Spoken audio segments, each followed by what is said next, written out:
françaisdanslemonde.fr. Inscrivez-vous à la newsletter hebdomadaire de votre radio sur françaisdanslemonde.fr. françaisdanslemonde.fr, la première plateforme multimédia d'aide à la mobilité internationale. Bienvenue sur notre podcast, je suis Gauthier Seyss et j'ai le plaisir de passer 10 minutes avec Raphaël Renaud. On vous emmène à Tahiti. 10 minutes. Le podcast des Français dans le monde. françaisdanslemonde.fr. Je suis content, je vais passer 10 minutes avec un auditeur adaptophile. Le terme est de lui. Il est pas mal ce mot, faudrait peut-être le déposer, adaptophile. Bonjour Raphaël. Bonjour Gauthier. Adaptophile parce que toi, on te met dans n'importe quel pays dans le monde et puis tu t'adaptes. Ouais, effectivement, là j'ai connu 6-7 différents pays pendant ma carrière et à chaque fois on a su s'adapter avec beaucoup de bonheur d'ailleurs. Donc ouais, c'est un peu notre spécialité. Et maintenant, en plus, tu fais toutes ces expatriations avec dans ton téléphone l'application Français dans le monde puisque tu as découvert notre média. Ouais, j'aime beaucoup. Je trouve que c'est très sympa et le fait de créer du lien entre les expatriés qui sont loin, je trouve que c'est une très bonne idée. On reste toujours français, même quand on est très très loin de chez soi. Là, t'es à 22 heures de vol de Paris. Tu restes toujours français ? Oui, moi je continue à lire la presse française, des podcasts français. Oui, il y a un vrai attachement avec la France, donc non, je reste définitivement français. Maintenant, t'es parti depuis quelques années. Est-ce que quand justement tu regardes un peu les infos, les actus, tu te dis je suis bien content d'être autre part qu'en France? Ce serait facile de dire oui, mais je pense que la France est un magnifique pays, m'a donné des chances extraordinaires. Donc non, je regarde toujours le pays avec bienveillance, mais c'est vrai que moi je préfère aller découvrir le monde et donc mes yeux se tournent en dehors de France pour l'instant. Excellente réponse. Alors, on commence aux origines. Tu es des Hauts-de-France, Vitry en Artois. Il n'y en a pas beaucoup qui sont de Vitry en Artois, donc ça doit pas parler à grand monde. Tu fais des études à l'École nationale supérieure des arts et métiers, ce qui va te permettre de vivre un peu dans la capitale. Et puis ensuite, tu rentres dans une grosse société qui s'appelle Capgemini, qui va te donner l'opportunité de connaître ta première aventure à l'international. Comment tu sais que tu avais envie de découvrir le monde ? Ça vient de la famille, ça vient d'un parent, ça vient d'un oncle, ça vient de d'où ? Alors, pas du tout. En fait, je pense que je suis le premier à avoir eu cette vie un petit peu en dehors de France. En fait, je vivais à Paris, un peu métro, boulot, dodo, envie d'une vie d'ailleurs, envie d'avoir des opportunités nouvelles. Et c'est vrai qu'avec Capgemini, il y a eu cette opportunité de développer des activités en Inde. C'était l'idée dans le monde de l'informatique de construire des ponts entre l'Europe et l'Inde. Et puis j'ai levé ma main et on m'a envoyé à Bangalore. Donc j'ai vécu quelques années à Bangalore. Et puis j'ai eu la chance de rayonner sur plusieurs villes en Inde, Mumbai, Calcutta. Donc effectivement, je me suis promené quelques années en Inde. Mais basé à Bangalore. Alors, Hauts-de-France, région parisienne, Inde, il y a un choc ? Il y a un choc, mais honnêtement, c'est un choc qui se vit bien. Il faut pas regarder par terre, c'est ce que je disais aux amis qui venaient me voir. Il faut regarder les yeux des Indiens, la bienveillance, les bras ouverts, les sourires. Et en fait, on a vraiment passé un très très bon moment là-bas. Il faut dire aussi qu'on était quand même dans des très bonnes conditions, donc une vie qui nous a beaucoup plu, qui a duré en tout 2 ans et demi, 3 ans. Alors c'est vrai qu'on parle d'une période où les grandes sociétés françaises, on appelait ça les expats, c'est le terme a été un peu déformé depuis, mais avec un pack un peu confort que les sociétés françaises font de moins en moins quand même aujourd'hui. C'est ce que je comprends. En fait, moi j'ai vécu ça. J'ai commencé ma vie en tant qu'expatrié et puis après on parlait de détachement. Et puis je vois beaucoup aujourd'hui de personnes qui prennent eux-mêmes leur avenir en main et qui décident de prendre le billet d'avion et d'aller trouver des nouvelles opportunités ailleurs. Donc effectivement, moi j'ai vu un peu ce mouvement, même si encore aujourd'hui il y a des expatriés et tant mieux pour eux, mais on voit que les grandes sociétés aujourd'hui rechignent un petit peu à offrir ce type de package qui existait avant. Côté vie privée, ta conjointe est polonaise, donc là aussi il y a de l'international dans ce couple, qui va d'ailleurs se marier sur le thème l'amour autour du monde. Vous aviez envie tous les deux de découvrir la planète. Ouais, c'est ça.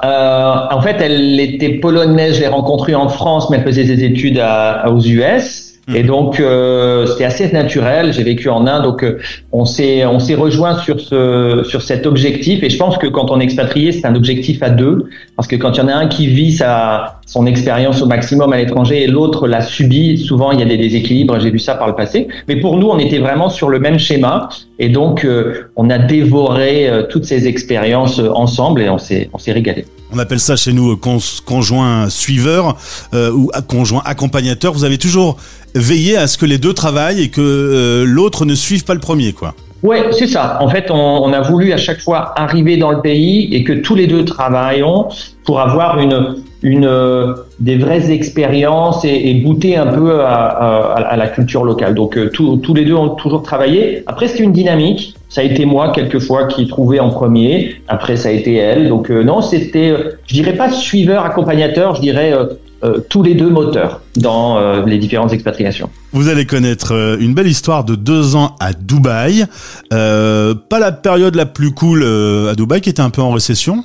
Ouais, c'est ça. En fait, quand je suis arrivé, quand j'ai posé mes valises, je sais pas si tu te souviens, mais il y avait un moment où tout le monde partait de Dubaï, laissait ses grosses voitures à l'aéroport et essayait de fuir parce que tout le monde avait des dettes. Alors, c'est le moment où je suis arrivé. Donc, bon, écoute, on a développé des activités. Dubaï est une région, enfin une ville qui est quand même extraordinaire, qui a beaucoup de choses à offrir.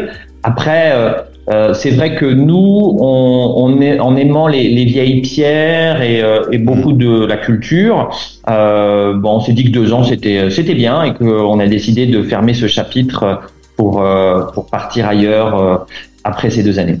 Vous irez ensuite ensemble à Hong Kong. C'est là que les enfants vont arriver. Un acheté, un gratuit, tu m'as dit, hein, des jumeaux. Oui. Ils sont contents quand tu dis, quand papa il dit, c'est un acheté, un gratuit. Alors non, en fait, effectivement, c'est une blague que je fais de temps en temps que je ne devrais pas faire, mais tout le monde prend ça avec de l'humour et les enfants aussi. Mais effectivement, on a eu le bonheur d'avoir des jumeaux et donc Hong Kong, c'était un bel endroit pour en couple, puisqu'on a d'abord vécu en couple, rayonné sur toute l'Asie, en famille également. Mais rapidement, on s'est dit que avoir une petite maison avec un petit jardin, ce serait pas mal pour laisser gambader nos 2 enfants. Et après 3 ans, on s'est dit qu'on allait se tourner vers d'autres aventures. Et c'est là où on a décidé de partir sur le Canada. Un mot avant d'arriver au Canada sur des amis que vous aviez à Hong Kong. Tout le monde est parti ces dernières années. On peut dire que Hong Kong a changé de visage ? Ouais, en fait, on est toujours resté en contact avec notre groupe d'amis là-bas. On a senti vraiment de la crispation avec la gestion du Covid qui a été difficile, et puis la Chine qui prend clairement la main sur Hong Kong. Donc, on a vu beaucoup d'amis partir de Hong Kong à Singapour, un peu en catastrophe d'ailleurs.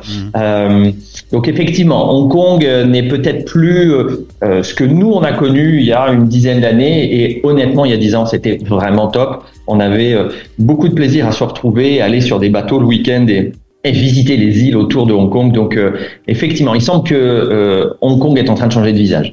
Petit choc thermique avec une arrivée à Montréal. Tu m'as dit c'est très important de développer son réseau. Un petit mot sur, comme tu en as un sacré à chaque fois, tu as eu de jolis posts. Comment on fait pour développer son réseau à l'international ? On trouve des gens et on garde contact avec eux ?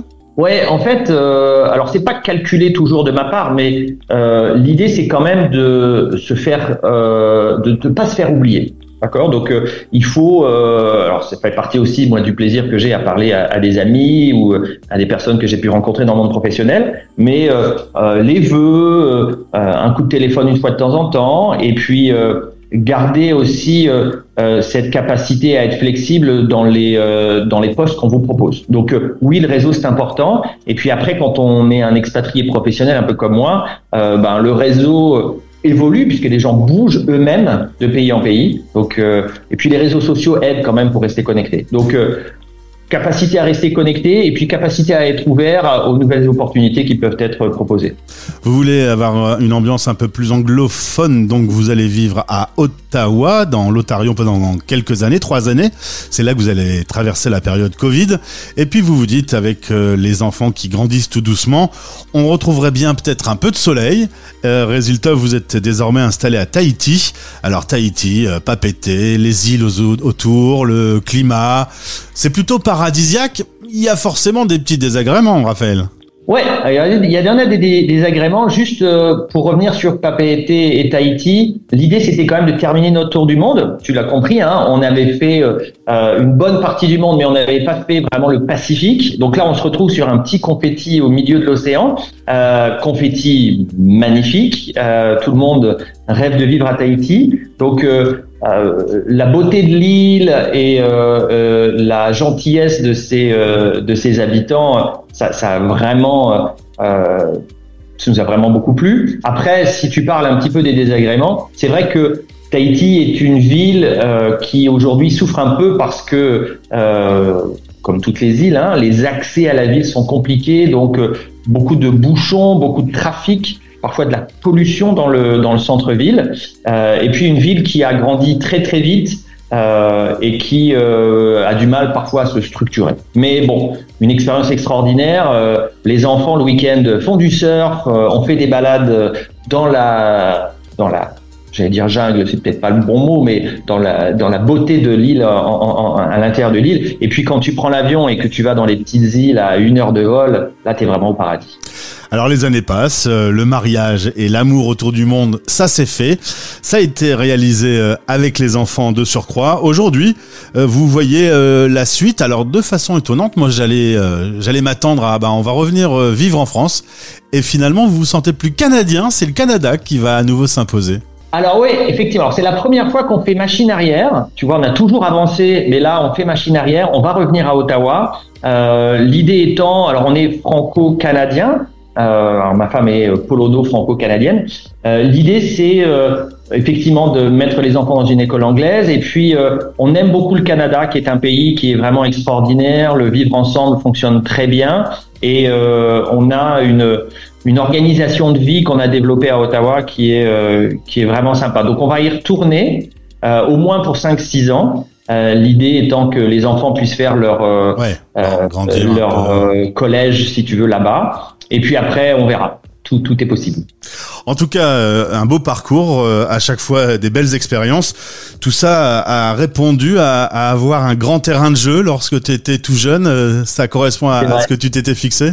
Exactement, un grand terrain de jeu. Je pense que l'idée de découvrir, c'était vraiment notre premier moteur. Et après, souvent j'ai la question, quel est le meilleur endroit pour s'installer ? En fait, ça dépend vraiment de ce que vous recherchez. Quand on était jeune, on voulait des grandes villes, voyager tous les week-ends.